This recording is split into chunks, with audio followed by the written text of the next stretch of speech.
माँ कविता और अपने पिता रमेश के साथ रहा करती थी। प्रीति काफी सुंदर लड़की थी और वो काफी पढ़ी लिखी भी थी। साथ ही उसके अंदर काफी गुण भी थे। लेकिन अगर उसके अंदर कोई कमी थी तो वो बस उसके मोटापे की। प्रीति बस मोटापे की वजह से हमेशा परेशान रहा करती थी। ऐसे ही एक दिन उसका पति रमेश घर पर ही ये देख कविता रमेश से बोलती है, अजी आप इतनी जल्दी कैसे? वो दरअसल आज मैं काम पर नहीं गया था, बल्कि अपनी प्यारी बिटिया के लिए लड़का ढूंढने गया था। अरे मैं भी आपसे न बस इसी बारे में बात करने वाली थी कि हमारी बेटी अब शादी के लायक हो गई है और इसी नाते हमारा फर्ज बनता है कि हम अपनी बेटी के हाथों को पीला करें। हाँ, लेकिन हम अपनी बेटी से तो पूछ लें कि वो शादी के लिए तैयार है भी या नहीं। क्यों बेटा, शादी के लिए तैयार है ना तू? हाँ बाबा, आपको जैसा सही लगे। इतना बोलकर वो वहाँ से चली जाती है और अगले दिन लड़के वाले उसके घर आते हैं। लेकिन प्रीति के मोटापे को देखकर वो उनको मना करते हुए बोलते हैं, अरे माफ करना बहन, लेकिन हमें अपने बेटे के लिए लड़की चाहिए, ना कि हाथी। उस औरत की बात सुनते ही अब रमेश का गुस्सा सातवें आसमान। ओहो हाँ, मैं ही यहाँ आ गई हूँ। बस मैंने सोचा कि तू तो आएगी नहीं तो मैं ही आ जाऊँ। अरे नहीं नहीं, ऐसी बात नहीं है। वो दरअसल तू इतनी अमीर है और मैं इतनी गरीब, तो बस तेरे घर आने में इसलिए शर्म आ रही थी। ओहो कविता, बना दिया ना तूने मुझे छोटा। अरे हम बचपन के दोस्त हैं और तेरा मेरे अलावा कोई दोस्त भी तो नहीं है, तू तो ऐसे मत बोल। इस तरह अब दोनों आपस में बातें करने लगते हैं। तभी कविता के घर रेनू का बेटा ऋतिक रेनू को ढूंढते हुए आ जाता है, जहाँ उसकी टक्कर प्रीति से हो जाती है और उन दोनों को देख रेनू बोलती है, कविता देख दोनों बच्चे कितने प्यारे लग रहे हैं ना साथ में। हाँ हाँ क्यों? नहीं नहीं, बस मुझे यूं ही अच्छा सा लगा। अच्छा एक बात सुन, तेरी बेटी का रिश्ता हो गया क्या? अरे कहाँ यार, मेरी बेटी के मोटापे की वजह से ना हर लड़का उसे रिजेक्ट कर देता है। अरे कविता, इसमें उदास होने वाली क्या बात है? अच्छा ये बता कि तेरी बेटी बाहर की चीजें ज्यादा खाती है क्या?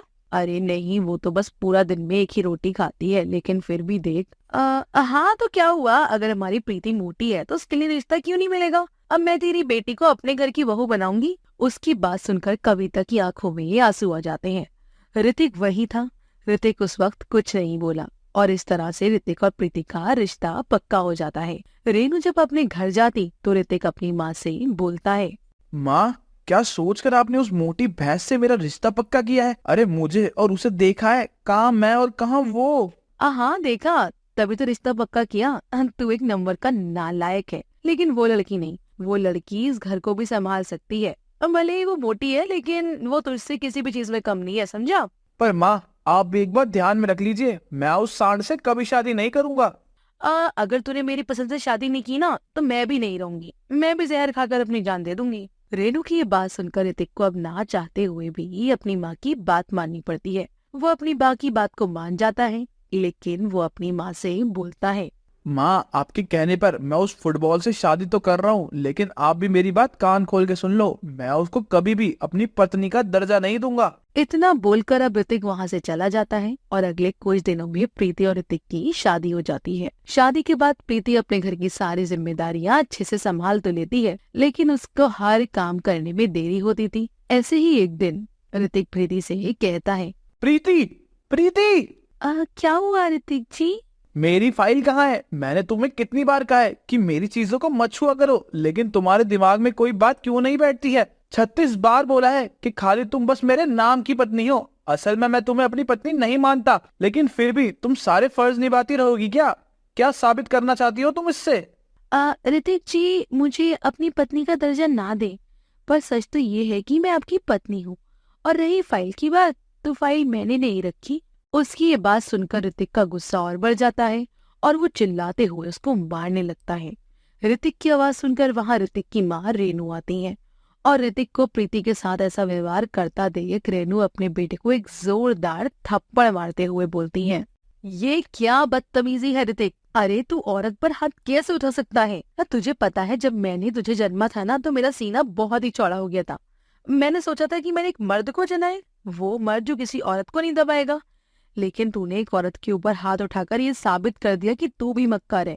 और हाँ, फाइल उसने नहीं बल्कि मैंने रखी तेरी अलमारी में। माँ, पहले बताना था ना यार। क्या करती बेटा पहले बताकर?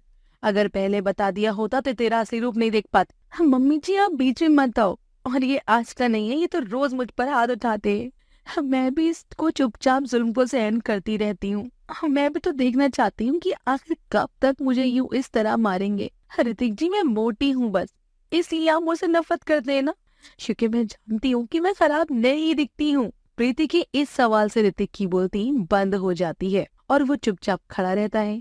उसकी चुप्पी देख प्रीति एक बार फिर बोलती है, ऋतिक जी, अगर मुझ जैसी मोटी बीवी से आपकी इंसल्ट होती है ना, तो मैं कहीं और चली जाऊंगी।